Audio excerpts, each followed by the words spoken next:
प्यारे बच्चों, मैं आपका स्वागत करता हूं। मैं आपका अपना आशीष अग्रवाल। बच्चों, आज हम फिजिक्स में 12th क्लास में बच्चों हम यूनिट नंबर 3 पढ़ रहे हैं। यूनिट नंबर 3 जो होगी बच्चों आपकी, वो होगी विद्युत धारा का चुंबकीय प्रभाव तथा चुंबकत्व। ठीक है, बात समझ में आ रही है बच्चों आपके? ये बोर्ड के एग्जाम बच्चों आपका, इसमें से जो एग्जाम में आता है आपका, वो 8 नंबर का आता है। कितने नंबर का आता है बच्चों? 8 नंबर का। आपकी याद होगा बच्चों, हम प्रीवियस लेक्चर्स में 2 यूनिट कंप्लीट करवा चुके हैं, फर्स्ट यूनिट और second unit. First unit board के एग्जाम बच्चों आपकी 8 नंबर की आती है और सेकंड यूनिट आपकी 7 नंबर की आती है। देन थर्ड यूनिट आपकी फिर से बोर्ड के एग्जाम में आपके 8 नंबर की आती है। ठीक है, और ये इस यूनिट के अंदर बच्चों आपके 2 चैप्टर जाते हैं हमारे। तो जो 2 चैप्टर जाते हैं आपके, गतिमान आवेश और चुंबकत्व। ठीक है, और चैप्टर नंबर 2 जाता है आपका चुंबकत्व एवं द्रव्य। ठीक, वैसे अगर हम एनसीईआरटी के अकॉर्डिंग बात करते हैं बच्चों, तो ये एनसीईआरटी के अकॉर्डिंग जो हमारा चैप्टर जाता है, ये चैप्टर नंबर जाएगा आपका 4। ठीक है, और ये चैप्टर नंबर जाएगा आपका 5। ठीक है, लेकिन अगर हम यूनिट की बात करते हैं तो उस यूनिट के अंदर जो हमारी यूनिट नंबर 3 है, ठीक है, जो हमारी यूनिट नंबर 3 है, इसके अंदर हमारे 2 चैप्टर जाते हैं। ठीक, तो जो आपके बोर्ड के एग्जाम में गतिमान आवेश और चुंबकत्व तथा हम चुंबकत्व एवं द्रव्य के बारे में बात कर रहे हैं यहाँ पर। ठीक है, और ये जो बोर्ड के एग्जाम में जाता है बच्चों, मोस्टली अगर हम यहाँ देखें तो इस चैप्टर से आपके बोर्ड के एग्जाम में लगभग 5 नंबर के आसपास का आ जाता है आपका, और इस चैप्टर से आपके बोर्ड के एग्जाम में लगभग 3 नंबर का आपके बोर्ड के एग्जाम में आ जाता है। तो टोटल हमारे 8 नंबर हो गए। ठीक है, तो बच्चों अभी हम आज यहाँ पे आपका चैप्टर नंबर 4 स्टार्ट करने वाले एनसीईआरटी के अकॉर्डिंग, और यूनिट के अकॉर्डिंग चैप्टर नंबर 1 जाएगा आपका, चैप्टर नंबर 1 गतिमान आवेश और चुंबकत्व। ठीक है बच्चों, चलिए तो हम स्टार्ट करते हैं गतिमान आवेश और चुंबकत्व। चलिए बच्चों, देखिए हमारा चैप्टर नंबर 4 जा रहा है बच्चों आज आपका गतिमान आवेश तथा चुंबकत्व। ठीक है, आज का जो लेक्चर होगा हमारा बच्चों, वो फर्स्ट लेक्चर होगा आपका। ठीक, इसमें जो हमारा सबसे पहला हेडिंग जाता है बच्चों, वो जाएगा चुंबकीय क्षेत्र या चुंबक के बारे में अगर हम बात करें तो। आप बच्चों जानते होंगे जो आपकी चुंबक होती है, जो चुंबक होती है वो क्या होती है। ठीक है, तो चुंबक के बारे में बच्चों आप बचपन से खेलते हुए आते हैं कि आप देखते होंगे एक काला सा पत्थर होता है। ठीक है, उसमें लोहे के पेंच अगर उसके पास में आते हैं, जो छोटे छोटे वार्सल्स आते हैं, तो वो उस पर चिपक जाते हैं, तो हम कहते हैं कि चुंबक लोहे के वार्सलों को अपने पास चिपका लेती है। ठीक है, आपने कई बार बचपन में ऐसा खेल के देखा होगा कि एक मैग्नेट आपने लिए, उसके 2 हिस्से हो जाते हैं, तो एक मैग्नेट को हम आगे रखते हैं, उसको दूसरे वाले को पीछे से लेकर आते हैं, तो अगले वाली आगे आगे भागती है। ठीक है, जैसे उसको चेंज कर देते हैं, उसके पलट देते हैं, तो देन वो एकदम आपस में चिपक जाती हैं। ठीक है, तो हम यहाँ पर क्या कह सकते हैं? हम यहाँ पर कह सकते हैं कि आपके जो भी चुंबक होती है उसमें हमेशा 2 पोल होते हैं। ठीक है, अगर आपके पास में कोई मैग्नेट है तो उसमें हमेशा 2 पोल होते हैं, नॉर्थ और साउथ, उत्तरी ध्रुव और दक्षिणी ध्रुव। ठीक है, तो अगर आपके पास में कोई भी मैग्नेट होती है, नंबर एक तो इसको जब भी हम लटकाते हैं स्वतंत्र पूर्वक, तो ये हमेशा पृथ्वी के उत्तरी और दक्षिण ध्रुव में जाके ठहर जाती है। नंबर 1 बात। नंबर 2 बात ये होती है कि जब भी 2 मैग्नेट आपके अगर आपके पास में आती हैं, अगर आपके पास में 2 मैग्नेट रखी हुई हैं, ठीक है, और यहाँ पे अगर ये N और यहाँ पर ये S है, तो जब भी 2 चुंबक अगर आपके विपरीत ध्रुव की एक दूसरे के पास में रखी जाती हैं, तो वो एक दूसरे के पास में आ जाती हैं। ठीक है, तो इनके बीच में हमेशा एक बल लगता है, आकर्षण बल, जिसको हम यहाँ पर कहते हैं। ठीक, लेकिन अगर आपके पास में 2 मैग्नेट आपके पास में सेम पोल की है, सेम पोल की है, ठीक है, यानी कि उनके ध्रुव समान है, तो वो एक दूसरे को प्रतिकर्षित करती हैं, वो एक दूसरे से दूर जाती हैं। ठीक है, यहां तक बात आपके समझ में आ पा रही होगी। ठीक है, तो अभी इनके बीच में क्या होता है कि बल लगता है। ठीक है, ठीक है, तो जो बल लगता है उसको हम आकर्षण बल भी कहते हैं, यहाँ पर प्रतिकर्षण बल भी कहते हैं, दोनों तरह का यहाँ पर बल लगता है। ठीक, अब इसके बाद में अगर हम यहाँ पर बात करते हैं बच्चों, दूसरा हमारा ये होता है कि अगर आप किसी भी मैग्नेट को ले लेते हैं, किसी भी मैग्नेट को ले लेते हैं, यहाँ पे मान लेते हैं कि N होगा, यहाँ पे मान लेते हैं ये वाला S होगा, और इसको आप ब्रेक कर देते हैं, यानी कि इसको आप तोड़ देते हैं। इस तरीके से आपने इसको तोड़ दिया, तो ये वाला हिस्सा इसका N होगा, ये वाला हिस्सा इसका S हो जाएगा। ठीक है, तो हम यहाँ पर कहते हैं इसकी प्रॉपर्टी होती है, इसका गुण होता है कि किसी भी अकेले चुंबकीय ध्रुव का कोई अस्तित्व नहीं होता, यानी कि अगर हम इसको तोड़ देते हैं तो ये हो ही नहीं सकता है कि केवल इसमें N रहे। जैसे आप इसको तोड़ते हैं तो उसके दूसरे सिरे पर इसके विपरीत ध्रुव उत्पन्न हो जाता है। ठीक है, जैसे यहाँ पर ये S था, ठीक है, यानी कि इसका दक्षिण ध्रुव था, तो उसके दूसरे हिस्से पर इसके विपरीत ध्रुव उत्पन्न हो जाएगा, यानी कि N आ जाएगा। अगर आप इसको और ब्रेक कर लेते हैं तो यहाँ पे ये एन होगा, यहाँ पे ये एस होगा, ठीक है। अगर और इसको ब्रेक करते हैं तो ये एन एस हो जाएगा। इस तरीके से बातें समझ में आ पा रही हैं बच्चों आपके? बातें समझ में आ पा रही है? चुंबक क्या होता है? तो चुंबक हम जानते हैं कि किसी भी जो चुंबक होता है वो चुंबक एक पत्थर से, आप जो जानते हैं, देखा होगा आपने कि जिसको जब भी हम लटकाते हैं स्वतंत्र पूर्वक तो वो हमेशा पृथ्वी के उत्तरी और दक्षिण ध्रुव में जाकर ठहर जाता है। नंबर एक बात। नंबर दो बात कि चुंबक चुंबकीय पदार्थों में प्रेरण के द्वारा एक चुंबकत्व गुण उत्पन्न कर देता है। जैसा आपने देखा होगा कई बार घरों पे कि अगर आपके पास एक मैग्नेट रखी हुई है, उस पर आप एक पेचकस लेते हैं, उस पर आप रगड़ लेते हैं तो उस पेचकस पे भी हल्का सा चुंबकत्व का गुण आ जाता है, ठीक है। आपने देखा होगा इस तरीके से करके। और तीसरा हमारे पास में यह है कि दो पोल अगर आपके सेम होते हैं तो उनके बीच में प्रतिकर्षण बल लगता है, अगर अपोजिट पोल है तो उनके बीच में आकर्षण बल लगता है, वो पास में आ जाते हैं। आपने बचपन में खेल खेल के देखे होंगे, ठीक है। और हमारा अगला पॉइंट होता है यहाँ पर कि अकेले चुंबकीय ध्रुव का कोई अस्तित्व नहीं होता है। अगर किसी भी ध्रुव में एन पोल है तो एस जरूर रहा होगा, अगर किसी में एस है तो उसमें एन जरूर रहा होगा, ठीक है। यहाँ तक बात क्लियर हो जाती है? चलिए, अगर यहाँ तक बात क्लियर हो जाती है बच्चों तो आपका अगला हेडिंग जाता है यहाँ पे चुंबकीय क्षेत्र।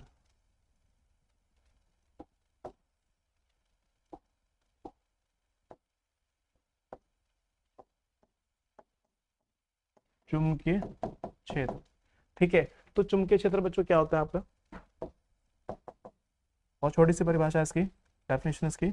मान लेते हैं अगर आपके पास में ये चुंबक है, ठीक है, ये मैग्नेट आपके पास में है जिसमें दो पोल होते हैं एन और एस, तो हमेशा एक तो इससे बल रेखा निकलती है, एन से एस की तरफ जाती है, एन से एस की तरफ जाती है, ठीक है। एन से निकल के एस की तरफ जाती हैं तो उसको बोलते हैं चुंबकीय बल रेखाएं, ठीक। तो जहां जहां ये बल रेखा निकलती है तो हम यहाँ पर कह सकते हैं, ये कहते हैं कि किसी चुंबक के चारों ओर का वह क्षेत्रफल, किसी चुंबक के चारों ओर का वह क्षेत्रफल जिसमें स्थित अन्य कोई चुंबकीय पदार्थ इस चुंबक के कारण आकर्षण या प्रतिकर्षण बल का अनुभव करता है, चुंबकीय क्षेत्र कहलाता है, ठीक है।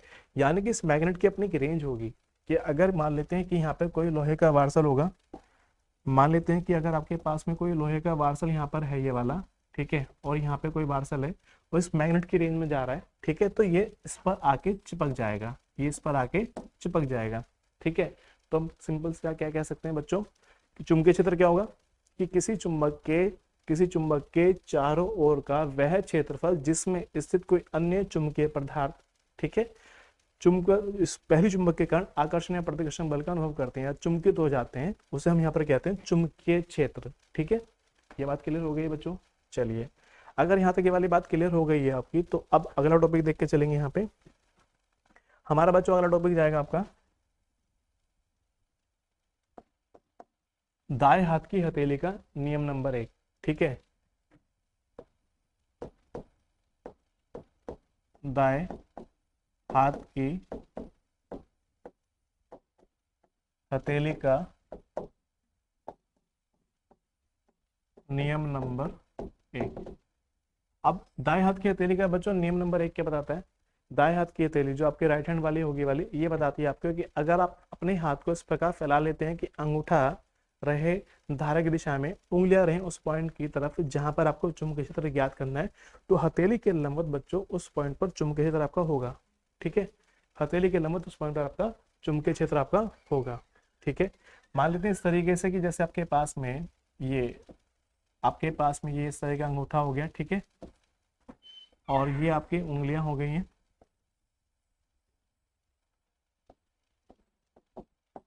ठीक। तो अंगूठा रहेगा चालक में धारा की दिशा में, ठीक है, उंगलियां रहेंगी उस पॉइंट की तरफ जहां पर आपको निकालना है चुंबकीय क्षेत्र, तो हथेली के लंबवत उस पॉइंट पर चुंबकीय क्षेत्र की दिशा होगी, किसके? हथेली के लंबवत, ठीक है। बातें समझ में आ पा रही हैं आपके? दाएं हाथ की हथेली का नियम नंबर 1 क्या बताता है? आपको चुंबकीय क्षेत्र की दिशा बताता है, जो कि इस चैप्टर में बहुत इंपॉर्टेंट है बच्चों आपके लिए। ये कई बार बोर्ड के एग्जाम में क्वेश्चंस में पूछा जाता है। आपको कोई न्यूमेरिकल दिया जाएगा, आपको बोला जाएगा कि इस चालक तार में धारा इस दिशा में बह रही है, तो आपको बताना है कि इस चालक तार की वजह से जो उत्पन्न चुंबकीय क्षेत्र होगा उसकी दिशा क्या होगी, ठीक है, उसका परिमाण क्या होगा। तो दिशा बताने के लिए बच्चों हम इस नियम का इस्तेमाल करेंगे, तो क्या बताया आपको कि दाएं हाथ की हथेली को बच्चों इस प्रकार फैलाएं कि अंगूठा रहे चालक में, धारा की दिशा में, उंगलियां उस पॉइंट की तरफ संकेत करें जिस पॉइंट पर आपको क्या निकालना है, चुंबकीय क्षेत्र। तो हथेली के लंबवत उस पॉइंट पर चुंबकीय क्षेत्र की दिशा होगी। चलिए देखते हैं अभी इसी नियम का यूज करते हुए अगला एक टॉपिक पढ़ लेते हैं जो कि बोर्ड के एग्जाम के लिए बच्चों आपके बहुत इंपॉर्टेंट है। ठीक है, हमारा जाता है बायोसेफ्ट का नियम। अगला हेडिंग जाता है बच्चों आपका बायोसेफ्ट का नियम।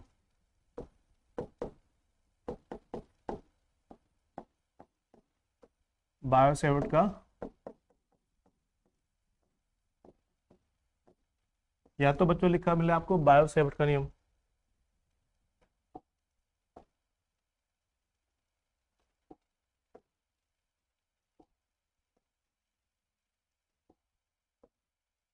ठीक है, ये आपको बोला जाए किसी धारावाही चालक तार के कारण उत्पन्न चुंबकीय क्षेत्र की तीव्रता। ठीक है, तो जब आपसे बायोसेफ्ट का नियम बोला जाएगा तो बच्चों इसमें क्या होता है कि इसमें एक चालक तार हो लेता है, इसमें जिसमें एक धारा बह रही होगी, मान लेते हैं कि आई धारा बह रही होगी, इस चालक तार की लंबाई मान लेते हैं कि एल रही होगी। ठीक है, और उसके सूक्ष्म भाग की लंबाई जो होगी आपकी, सूक्ष्म भाग की जो लंबाई होगी मान लेते हैं कि डेल्टा एल रही होगी। ठीक है, और इस चालक तार से जब हम धारा प्रवाहित करते हैं बच्चों तो उसके चारों तरफ एक चुंबकीय क्षेत्र बन जाता है। इसके बारे में किसने बताया था वैसे आपको?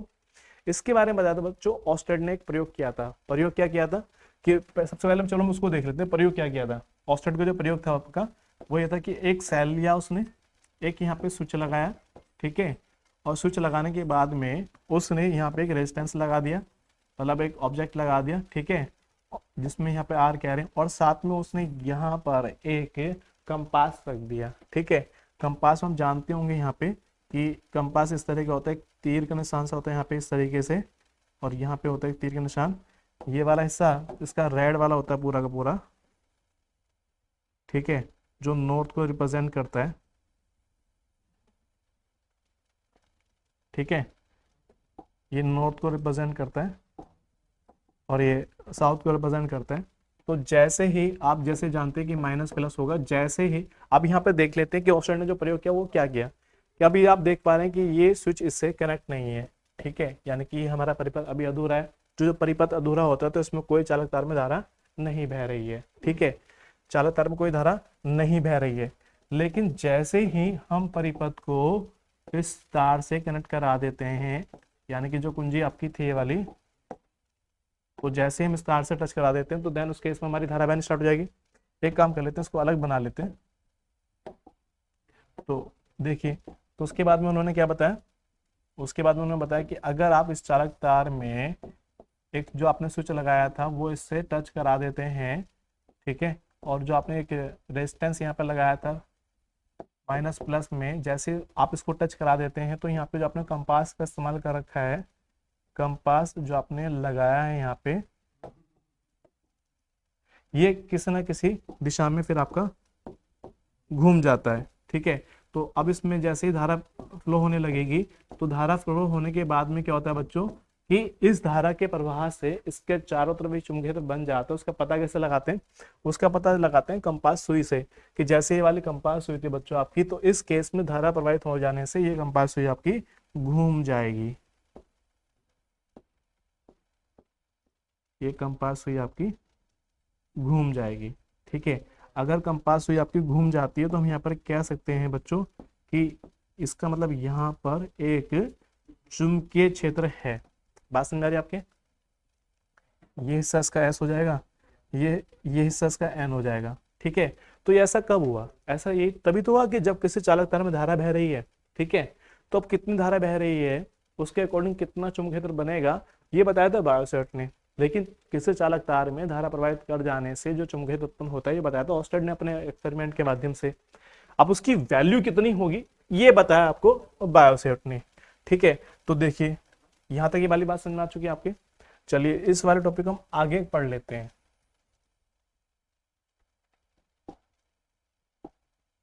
तो बायोसेफ्ट के नियम के अकॉर्डिंग क्या बताया गया?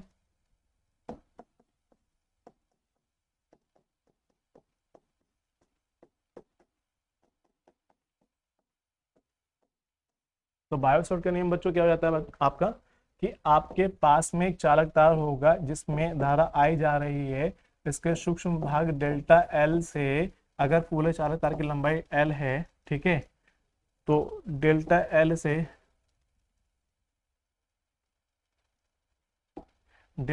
एल से मान लेते हैं कि स्मॉल आर दूरी पर एक पॉइंट होगा, ठीक है, एक पॉइंट होगा पी।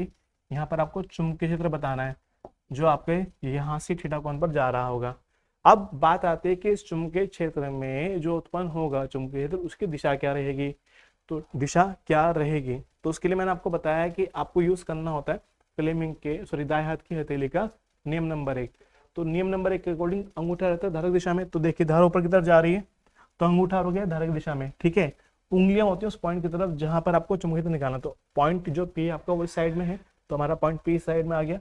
तो पॉइंट पी पे मतलब क्या होता है, हथेली के लंबवत। अगर इसको ऐसे ले आते हैं तो हथेली के लंबवत नीचे की तरफ जा रहा है, ठीक है। और अगर नीचे जा रहा होता है बच्चों, तो उसका मतलब होता है कि उस पॉइंट पर जो चुंबकीय क्षेत्र होगा आपका वो नीचे होगा। नीचे दिखाने के लिए बच्चों आपको क्या करना होगा, आपको एक क्रॉस लगाना होगा। अगर कहीं पर क्रॉस लगा हुआ है, इसका मतलब होता है कि उस पॉइंट पर जो चुंबकीय क्षेत्र है उसकी जो दिशा होगी तल के लंबवत नीचे की ओर रहेगी, ठीक है। लेकिन यदि आपके पास में कोई पॉइंट यहाँ पर है, पी डैश कंसिडर कर लेते हैं, ठीक है, तो इस पॉइंट पर अगर आपको बताना है कि इस पॉइंट पर क्या होगा, तो आप देखिए कि अंगूठा रहे धारक दिशा में, धारक दिशा में है अंगूठा, लेकिन उंगलियां तो नहीं है ना, पॉइंट पी डैश पे जाना है। तो उसके लिए आपको क्या करना होगा बच्चों, ऐसे लेना होगा, अंगूठा गया धारक दिशा में तो उंगलियां चलेगी आपकी पॉइंट पी डैश पे। आप इसको ऐसे लिटा के लेके आ रहे हैं तो हथेली के लंबवत कहाँ जाएगा बच्चों, ऊपर की तरफ, ठीक है। अगर ऊपर की तरफ जाना है बच्चों आपको, तो इसके लिए आपको यहां पर क्या करना होगा, यहां पर बच्चों आपको डॉट लगाना होगा। ये आपका पी डैश था, ठीक है, तो डॉट लगाना होगा। डॉट अगर कहीं पर लगा हुआ है, डॉट और क्रॉस दोनों ही बच्चों क्या दिखाते हैं, चुंबकीय क्षेत्र को रिप्रेजेंट करेंगे, प्रदर्शित करेंगे। लेकिन अगर कहीं डॉट है, इसका मतलब होता है उसकी दिशा तल के लंबवत ऊपर की तरफ रहेगी। कहीं क्रॉस है, इसका मतलब होगा उसकी दिशा तल के लंबवत नीचे की ओर रहेगी, ठीक है। अब ये कुछ बातों पर निर्भर करता है, निर्भर क्या करता है कि जब भी हम धारा प्रवाहित करते हैं तो जो यहाँ चुंबकीय क्षेत्र बनेगा वो कुछ बातों पर निर्भर करेगा। कैसे कैसे निर्भर करेगा, मतलब क्या हमारा कहने का, वो निर्भर करता है बच्चों आपका, मान लेते हैं पहला जो होगा कि जो चालक तार है उसमें जो धारा प्रवाहित करते हैं, यानी कि जो हमने धारा प्रवाहित करी है आपकी आई, उसके समानुपाती होता है, यानी कि डेल्टा बी प्रोपोर्शनल हो जाएगा आपका आई के, ठीक है। इसे इक्वेशन नंबर 1 मान लेते हैं। दूसरा बायोसर्ट ने बताया कि जो चालक तार में धारा प्रवाहित करते हैं तो चालक तार की लंबाई कुछ रहती है, उस लंबाई के भी वो अनुक्रमणपाती होता है। यानी कि 20 सदी क्या बन जाती है कि अगर आपके पास में चालक तार की लंबाई कम है तो इसलिए उससे जो चुंबकीय क्षेत्र उत्पन्न होगा वो भी कम ही उत्पन्न होगा, ठीक है।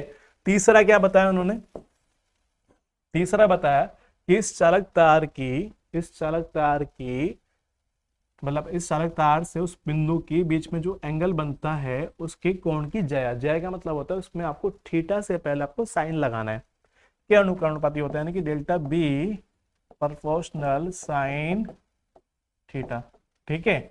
और चौथा उन्होंने बताया कि जो चुंबकीय क्षेत्र उत्पन्न होगा वो चालक तार से दूरी यानी कि लंबाई जो आपकी उसके वर्ग के व्युत्क्रमणपाती, दूरी के वर्ग के व्युत्क्रमणपाती होता है, ठीक है। ये उन्होंने बताया, बात समझ आ गई है बच्चों आपके।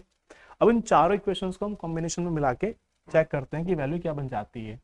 तो जब चारों को मिला दिया जाता है तो आपका बन जाएगा कि समीकरण 1, 2, 3 व 4 से, तो आपका बन जाता है डेल्टा बी प्रोपोर्शनल क्या बनेगा, I delta L sine theta upon में आर स्क्वायर, ठीक है। अब इसको हटाने के लिए बच्चों कांस्टेंट डाला जाता है। कांस्टेंट क्या डाला जाएगा बच्चों आपका, delta B equal to mu not upon में 4 पाई, ठीक है, I delta L sine theta upon में आर स्क्वायर, ठीक है। तो ये जो हमारे पास निकल के आया बच्चों, यही आपका क्या है, बायोसेवर्ट का नियम है,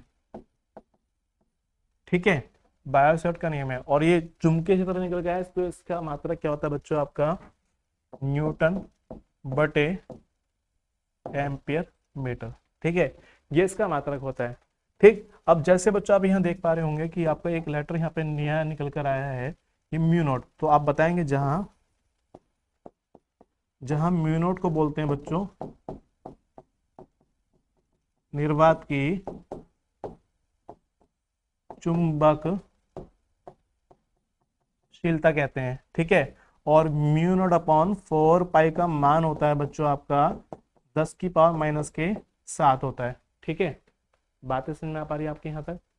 तो अब अगर इसके मात्रक की बात की जाती है बच्चों कि इसका मात्रक क्या निकल कर आएगा, तो आपको इसका मात्रक बता देता हूँ कि मात्रक क्या निकल कर आता है इसका।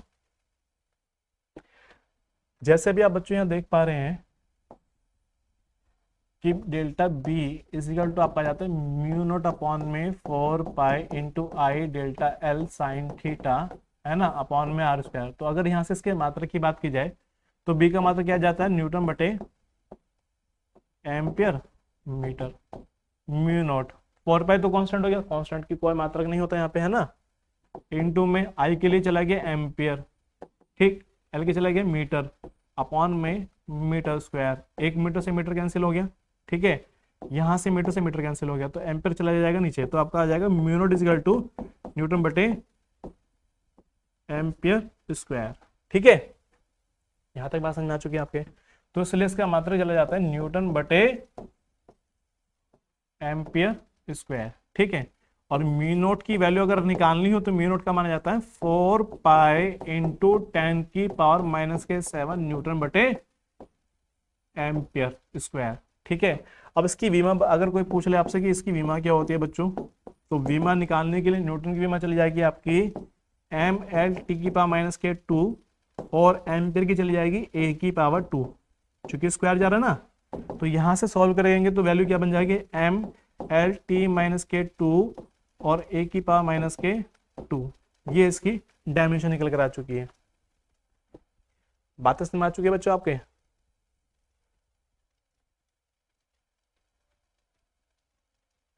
तो जो बायोसेट का नेम है वो आपका क्या निकल कर आ गया, यहाँ पे इस तरीके से वैल्यू आपकी निकल के आ जाती है कि बायोसेट के नियम कि यदि किसी चालक तार में धारा प्रवाहित की जाती है तो उसके चारों तरफ एक चुंबकीय क्षेत्र बनेगा। उस चुंबकीय क्षेत्र की वैल्यू क्या बन जाएगी, बी बराबर mu not upon 4 I delta L sine theta upon R square. ये बहुत इंपॉर्टेंट फॉर्मूला है आपका बोर्ड के एग्जाम के लिए, तो आप इसको बहुत ध्यान से देख लेंगे, ठीक है। यहाँ तक बात बच्चों आपके समझ में आ चुकी है? चलिए, अगर यहाँ तक बात समझ में आ चुकी है तो अब इससे आगे चल लेते हैं। अब इससे जब आगे चल लेते हैं तो बच्चों एक क्वेश्चन आपके बोर्ड के एग्जाम में बहुत इंपॉर्टेंट आता है। कौन सा वाला? एक संबंध आ जाता है कि आपको संबंध बताना हो म्यू नॉट तथा एप्सिलॉन नॉट,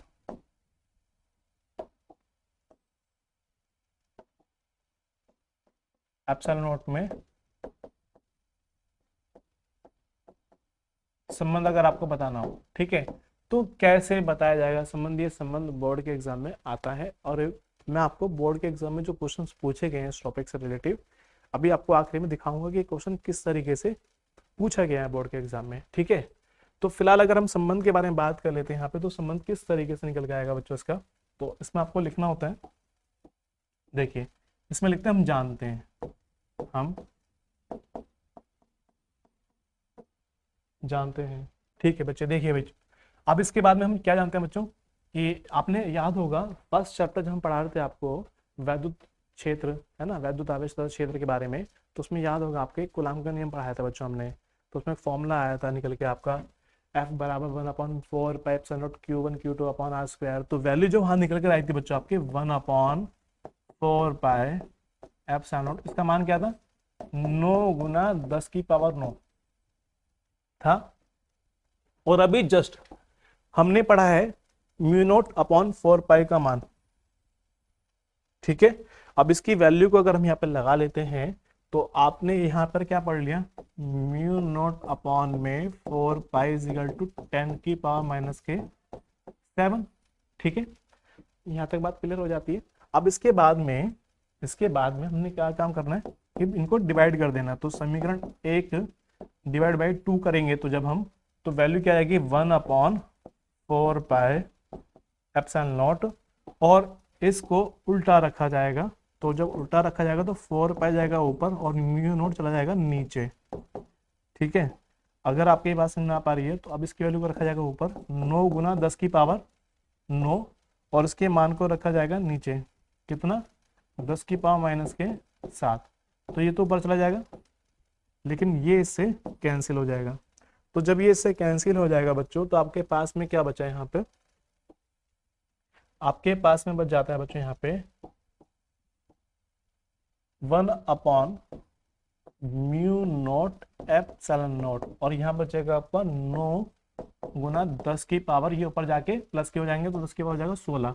ठीक है, तो उसको बच्चों क्या हम ऐसा लिख सकते हैं, 3 गुना 10 की पावर 8 का वर्ग, चूंकि 3 का वर्ग 9, 10 की पावर 8 का 10 की पावर 16, जो स्क्वायर करा जाएगा, तो 1 म्यू नॉट एप्सिलॉन नॉट। ठीक है, और ये हम जानते हैं बच्चों, अगर आपको याद हो, ये होते हैं स्पीड ऑफ लाइट की वैल्यू होती है c इज इक्वल टू, आप लिखते हैं 3 गुना 10 की पावर 8 मीटर पर सेकेंड। ठीक है, तो जैसे यहाँ पे वैल्यू को रखते हैं तो आपका बन जाएगा c square is equal to 1 mu naught epsilon naught. अब c बराबर निकालें तो वैल्यू बन जाती है आपकी 1 म्यू नॉट एप्सिलॉन नॉट। लेकिन अगर हम इसको आगे करते हैं तो आपका देखिए यहाँ पे क्या हो जाता है बच्चों, तो यहां से आप इसको सॉल्व करेंगे तो आपका बन जाता है c is equal to 1 mu naught epsilon naught. तो ये बच्चों आपस में इसका संबंध निकल जाता है। क्वेश्चन था ना आपका, क्वेश्चन क्या था आपका, म्यू नॉट एप्सिलॉन नॉट में संबंध, तो म्यू नॉट एप्सिलॉन नॉट में संबंध क्या जाता है, 1 mu naught epsilon naught is equal to c आ जाता है आपका। ठीक है, ये आपका संबंध हो जाता है। तो अगर कोई आपसे पूछ ले कि इसका मात्रक क्या होता है, जैसे क्वेश्चन बोर्ड के एग्जाम में आता है कि म्यू नॉट एप्सिलॉन नॉट की पावर -1/2 का मात्रक बताइए,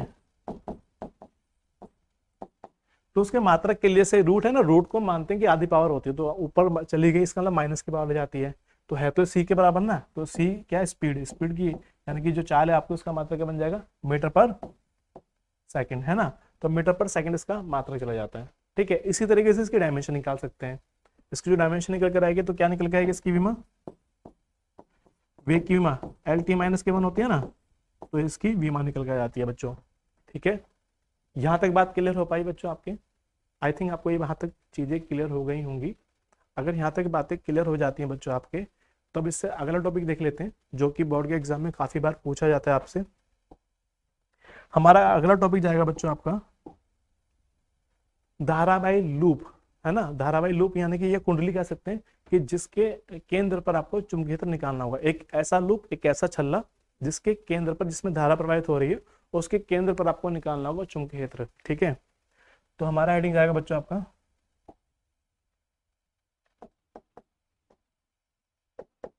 धारावाही लूप के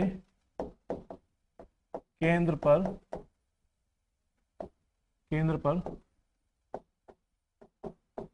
चुंबकीय क्षेत्र की तीव्रता। ठीक है, तो ये वैल्यू कैसे निकाली जाएगी बच्चों आपकी,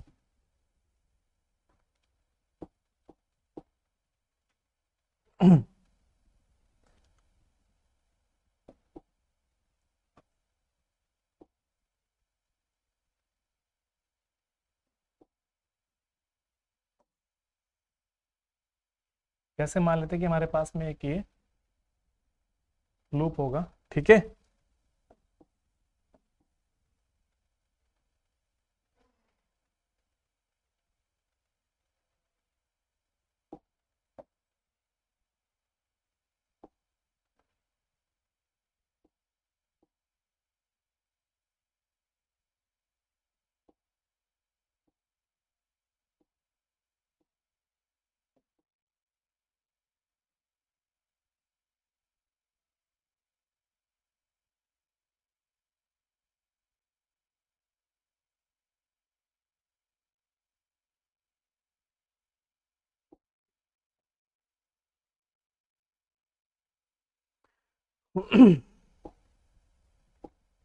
देखिए बच्चों, अगर आपके पास में मान लेते हैं कि आपके पास में लूप है ये वाला, ठीक है, तो अब इस लूप में अगर आपको धारा प्रवाहित करनी है तो आपको धारा प्रवाहित करने के लिए मान लेते हैं कि इसमें धारा जारी होगी आई, ठीक है। अब इस लूप में अगर कोई धारा जा रही है तो उस लूप का अपना एक सेंटर रहा होगा, ठीक है। तो उस लूप का सेंटर से मान लेते हैं कि इसकी रेडियस रही होगी स्मॉल आर, ठीक है। अब जैसे ही अगर आपके पास में ये बात समझ में आ पा रही है कि अगर आपके पास में ये बात समझ में आ पा रही है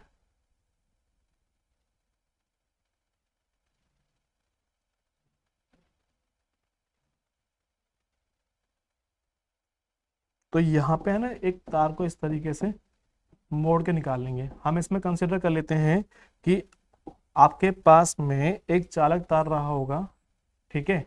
एक चालक तार रहा होगा, एक चालक तार रहा होगा जिसको आपने एल लंबाई मान लेते हैं कि ली होगी, और एल लंबाई लेने के बाद में आपने उस चालक तार को स्मॉल आर रेडियस में मोल्ड मोड़ कर एक लूप बना लेते हैं, एक छल्ला बना लेते हैं, ठीक है। जब एक छल्ला बना लेते हैं तो इसमें क्या होगा बच्चों, जैसे धारा आई जा रही होती है, ठीक है, तो ये जो धारा पूरी में जारी होगी ये पूरे लूप में प्रवाहित हो रही होगी, ठीक है।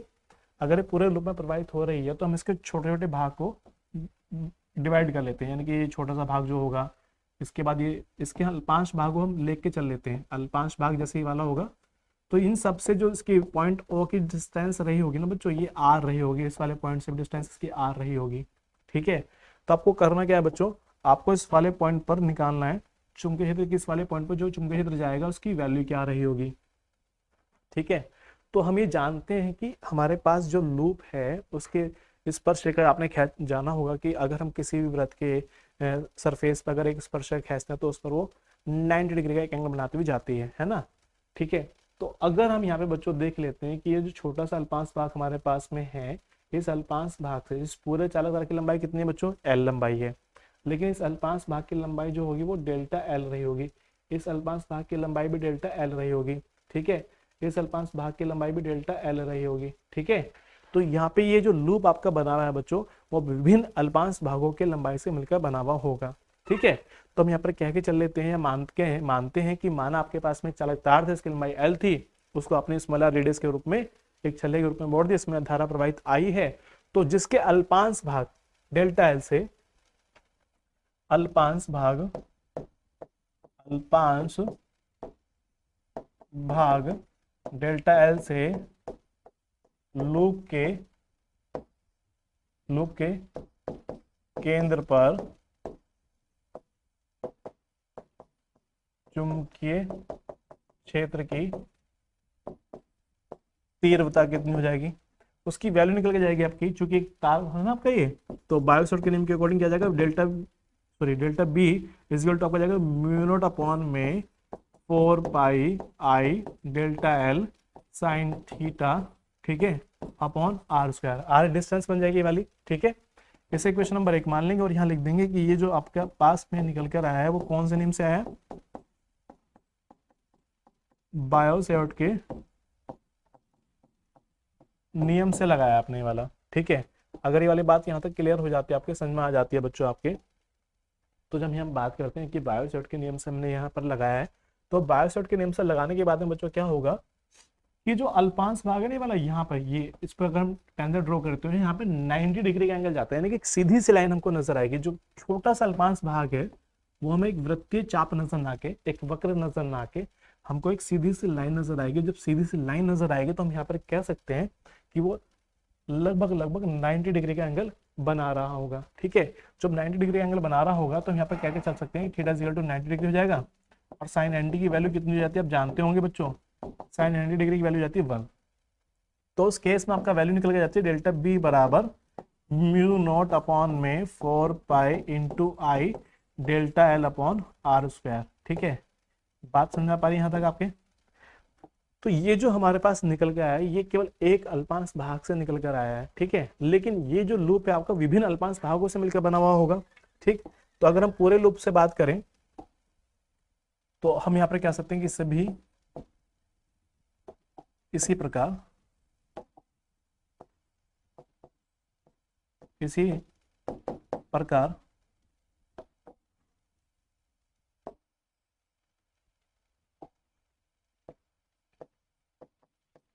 प्रकार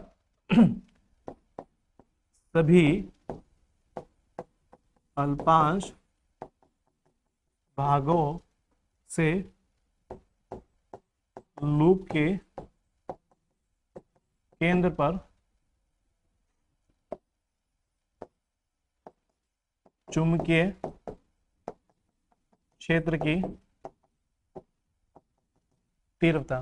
ठीक है, विभिन्न अल्पांश भागों से, तो जितने भी हमारे पास भाग निकल कर आए होंगे उन सभी में म्यू नॉट अपॉन 4 पाई तो कांस्टेंट रहेगा, धारा आई कांस्टेंट रहेगी, रेडियस आर सेम रहेगी, केवल एल चेंज होता रहेगा।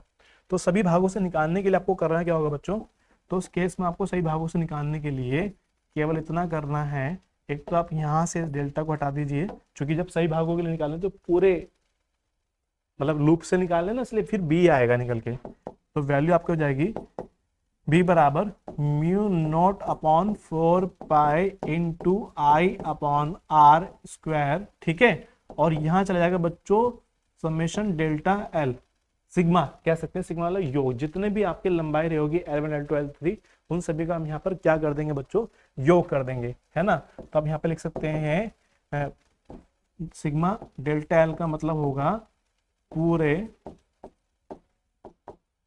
चालक तार की लंबाई। अब पूरे जो चालक तार था आपका वो हमने किस में मोड़ दिया था, एक लूप में मोड़ दिया था। ठीक है, तो इसका मतलब यहाँ पे क्या आ जाएगा, डेल्टा एल जो हो जाएगा बच्चों आपका वो किसका हो जाएगा, लूप की परिधि, है ना, लूप की परिधि। ठीक है, बात समझ में आ रही है आपके। अब परिधि कितनी थी बच्चों आपके 2 पाई आर होती है, तो यानी कि सिग्मा डेल्टा एल की जगह हम क्या रख लेंगे यहाँ बच्चों, यहाँ पे केवल 2 पाई आर रख लेंगे। तो वैल्यू जैसे रखी जाएगी तो क्या बन जाएगा आपका mu not upon 4 pi into I upon R square, यहाँ पर चला जाएगा 2 पाई आर। ठीक है, अब देखिए जैसे इसको काटेंगे 2 पाई से तो यहाँ पे 2 आ जाएगा। ठीक है, और अगर यहाँ तक बात क्लियर हो जाती है तो आप देखें ये वाले आर से पावर कैंसिल हो जाएगी, तो आपका बच जाएगा बी बराबर mu not upon 2 into I upon R. ठीक है, आई अपॉन आर बचेगा। ठीक है, मात्रा क्या बचेगा इसका, न्यूटन बटे एम्पियर मीटर। ठीक है, यहाँ तक बात क्लियर हो जाती है। तो ये है आपका हेडिंग, जो कि बोर्ड के एग्जाम बहुत इंपॉर्टेंट जाता है आपका हेडिंग, कि किसी धारावाही लूप में लूप कह सकते हैं यहाँ पे, लूप के केंद्र पर उत्पन्न चुंबकीय क्षेत्र की तीव्रता। आपको इसमें एक बात याद रखनी है बच्चों, कि अगर लूप में धारक दिशा एंटी क्लॉकवाइज है, क्या याद रखना आपको, नोट एक, यदि लूप में धारा की दिशा एंटी क्लॉकवाइज है तो केंद्र पर बी की दिशा तल के लंबवत ऊपर की ओर होगी। ठीक है, ऊपर की ओर होगी, और अगर क्लॉकवाइज है, और अगर क्लॉकवाइज है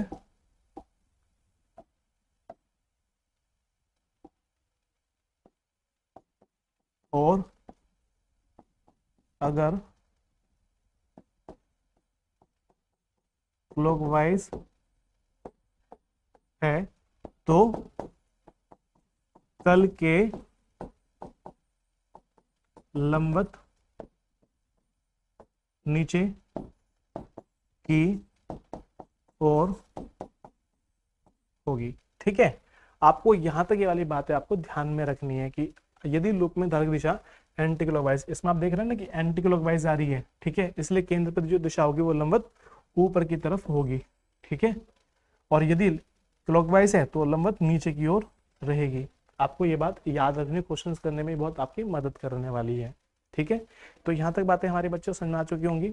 अब इससे रिलेटेड कुछ क्वेश्चंस देख लेते हैं बच्चों, जो बोर्ड के एग्जाम में आपसे पूछे जाते हैं। ठीक है, चलिए बच्चों देखते हैं हम सवाल। यहाँ पर बोर्ड के एग्जाम में आपके जो सवाल पूछे जाते हैं किस तरीके से पूछे जाते हैं, अभी आपको बताया गया था ना इसमें हमने, कि जो आपको बताया गया था कि mu naught into epsilon not में क्या संबंध आया था हमारा निकल के, तो उस पर रिलेटिव जो हमारा क्वेश्चन है वो क्या पूछा जा सकता है। जैसे भी क्वेश्चन आपके सामने आया है 1/√μ0 का मात्रक क्या होगा। तो इसमें आपको 4 ऑप्शन दे रखे हैं। बोर्ड के एग्जाम में देखिए कितनी बार ये सवाल पूछा गया आपसे, 15 में, 16 में, 18, 19, 20 में। ठीक है, तो लगातार से आया हुआ सवाल है।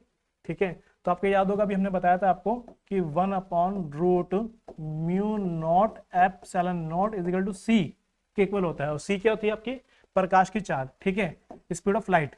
तो प्रकाश की चाल है तो इसकी जो यूनिट बनेगी क्या बनेगी बच्चों, मीटर पर सेकंड। ठीक है, तो इसलिए क्या मात्रक बन जाएगा इसके यहाँ पे, मीटर पर सेकंड है, दूसरा ऑप्शन बन जाएगा। ठीक है, दूसरा अगर आपसे क्वेश्चन पूछ ले कि μ0 × ε0 की पावर -1/2 का मान कितना होगा। ठीक है, तो उसी को हम क्या लिख सकते हैं बच्चों, 1, इसको लिख सकते हैं ना। अगर हम इस क्वेश्चन में देखें यहाँ पर, तो हम कह सकते हैं इस क्वेश्चन के लिए, जो क्वेश्चन नंबर आपका 5 होगा ये वाला, इसके लिए क्वेश्चन नंबर आपका 4 हो गया था। ठीक है, और 5 वाले में अगर हम देखते हैं तो हम इसको लिख सकते हैं ना इसी को, कि μ0ε0 की पावर -1/2। माइनस का मतलब होता है कि ऊपर चली जाएगी, और रूट का मतलब होता है आधी पावर 1/2। ठीक है, लेकिन रहेगा तो सी के इक्वल ही है ना। तो इसका मान अगर आपसे पूछता है कि कितना मान होगा इसका, तो सी की वैल्यू कितनी होती है, 3 × 10⁸ मीटर पर सेकंड। ठीक है, तो अब यहाँ पे चेक कीजिए कि यहाँ पर कौन सी वैल्यू आ रही है, 3 × 10⁸। एक तो सेंटीमीटर में दे रखा है बच्चों आपको, ये किलोमीटर में दे रखा है, तो किलोमीटर वाला तो हो ही नहीं सकता। ठीक है, चूंकि 10 की पावर आपका 8 चाहिए ना। अब सेंटीमीटर में अगर बात करते हैं तो सेंटीमीटर में कितना चला जाएगा, सेंटीमीटर में करने के लिए आपको इसमें 100 से गुना कर देनी होगी। तो 3 × 10⁸ × 100, तो आपका बन जाएगा सेंटीमीटर पर सेकंड। ठीक है, तो वैल्यू कितनी जाएगी, 3 × 10⁸, सॉरी 8 नहीं आएगा, 10 आ जाएगा ना, 2 8 पावर ये 2 पावर ये, तो 10 पावर हो जाएगा, तो सेंटीमीटर पर सेकंड चला जाएगा। ठीक है, तो अब इसमें चेक कीजिए कौन सी वैल्यू जाएगी। इसमें भी आपका सेकंड ऑप्शन जा रहा है, 3 × 10⁸। ठीक है, सेंटीमीटर पर सेकंड। आपको मात्रा पर भी ध्यान देना है। ठीक है, अब इसके बाद ध्यान देंगे बच्चों, जब आपका क्वेश्चन 15 जाएगा कि विद्युतशीलता ε0 तथा चुंबकशीलता μ0 के माध्यम में विद्युत चुंबकीय तरंग का वेग कितना होगा। तो वेग बताना है बच्चों, यानी कि आपको बताना सी की वैल्यू कितनी होगी। तो इस क्वेश्चन में अगर आप जाते हैं तो इस क्वेश्चन के लिए बच्चों आपको क्या बताना है, सी बताना है, वेग बताना है, वेग कितना होगा, तो सी बताना है। तो सी बराबर क्या हो जाएगा आपका, 1/√μ0 × ε0। तो बताइए कौन सा ऑप्शन जा रहा है, यानी कि इसमें भी आपका बी ऑप्शन जा रहा है। ठीक है, बातें समझ में आ चुकी है आपके। तो ये तीनों सवाल आप देखें ध्यान से, ये इंपॉर्टेंट सवाल आपके हैं, बोर्ड के एग्जाम में क्वेश्चन आपसे पूछे जाते हैं। ठीक है, अब अगला सवाल देखते हैं बच्चों।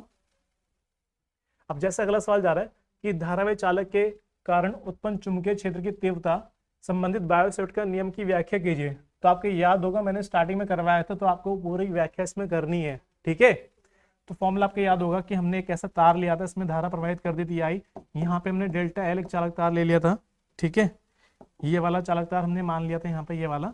ठीक है, और इससे r दूरी पर एक पॉइंट हमने P कंसिडर कर लिया था, जिसपे आपको बताया गया था क्रॉस जा रहा होगा यहाँ पर चुंबकीय क्षेत्र की दिशा नीचे की ओर। ठीक है, और यहाँ पे थीटा एंगल जनरेट करवाया था हमने, और L इसकी लंबाई ले ली थी। तो फॉर्मूला हमारा निकल कर आ गया था, अगर आपको याद आ रहा हो बच्चों, B = μ0/4π × I ΔL sin θ/r²। ये बायोसेट का नियम निकल कर आया था। ठीक है, इसके बाद क्या रहा है बच्चों, ये कि बायोसेट के नियम की समीकरण की, बायोसेट नियम की समीकरण से निर्वात की चुंबकशीलता का मात्रक बताना है बच्चों आपका इसकी सहायता से। तो आपको इसका मात्रक बताने के लिए आपको करना क्या होगा, जब आपको इसका मात्रक बताना हो, किसका बताना होगा, μ0 का मात्रक बताना होगा। तो आपको बताना मात्रक इस फॉर्मूले की सहायता से। ठीक है, बी क्या है, चुंबकीय क्षेत्र की तीव्रता। ठीक, इसका मात्रक क्या जाएगा, Nm/m²। μ0 चला जाएगा ऐसे। ठीक है, 4π आपका कांस्टेंट, इसका कोई मात्रक नहीं होगा। I के लिए चला जाएगा एम्पियर, L के लिए चला जाएगा मीटर, अपॉन में मीटर²। ठीक है, अगर आप यहां से देख पा रहे हैं तो ये पावर इससे कैंसिल हो जाएगी, और इस m से ये वाला m कैंसिल हो जाएगा, तो एम्पियर आपका नीचे आ जाएगा।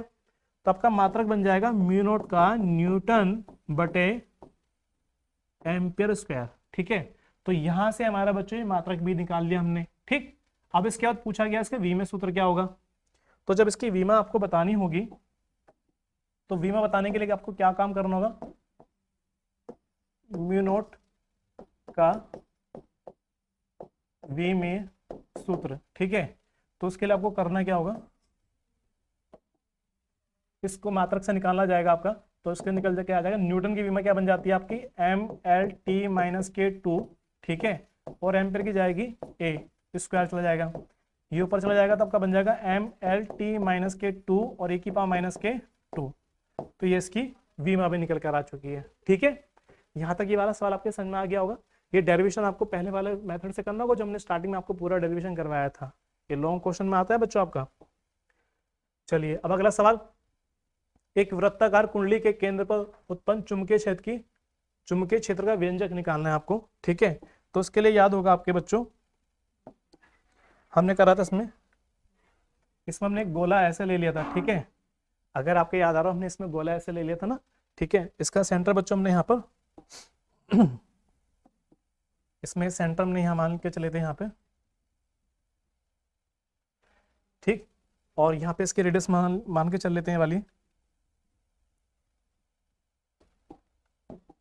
ये इसका सेंटर हो जाएगा, ठीक। यहाँ से इसकी रेडियस आर हो जाएगी, और ये मान लेते हैं कि चालक तार अगर आपके पास में है, ठीक है, तो जब इसको मोड़ा जाता है कि माना हमारे पास में एक चालक तार रहा होगा स्मॉल एल लंबाई का, ठीक है, उसमें अगर हम धारा प्रवाहित कर रहे हैं, यहाँ पे धारा प्रवाहित कर रहे हैं उसमें, तो उसके छोटे से भाग, ये जो छोटा सा भाग होगा डेल्टा एल, है ना, और इससे इसके केंद्र पर जो चुंबकीय क्षेत्र निकलता है आपका, उसकी वैल्यू क्या निकल कर आती है, डेरिवेशन हमने पूरा करवाया था, आपका याद आ रहा हो तो फॉर्मूला निकल कर आ गया था हमारा बी बराबर mu not upon 2 into I upon R, ठीक है, न्यूटन बटे एम्पियर मीटर। यहाँ तक बातें समझ में आ चुकी है बच्चों आपके। तो ये पूरा डेरिवेशन आपको करना होगा, स्टार्टिंग में हमने करवाया तो उसको आप वहां से देख लेंगे एक बार, ठीक है। अब अरे बच्चे तो सवाल खत्म हो चुके हैं हमारे। चलिए ठीक है, तो आज के लिए बच्चों बस इतना ही काम करा जाएगा, ठीक है। आगे मिलते हैं आपको नेक्स्ट लेक्चर में। तो इसको अच्छे से आपको नोट करना, अच्छे से इसको तैयार करना है, अच्छे से आपको पढ़ना है। अगर कोई भी आपकी समस्या हो तो उसको आपको कमेंट बॉक्स में मैसेज करके हमसे पूछ लेना है, ठीक है। आपकी सारी समस्याओं का समाधान किया जाएगा बच्चों। चलिए ठीक है, ध्यान से पढ़ेंगे आप। धन्यवाद आज के लिए बच्चों।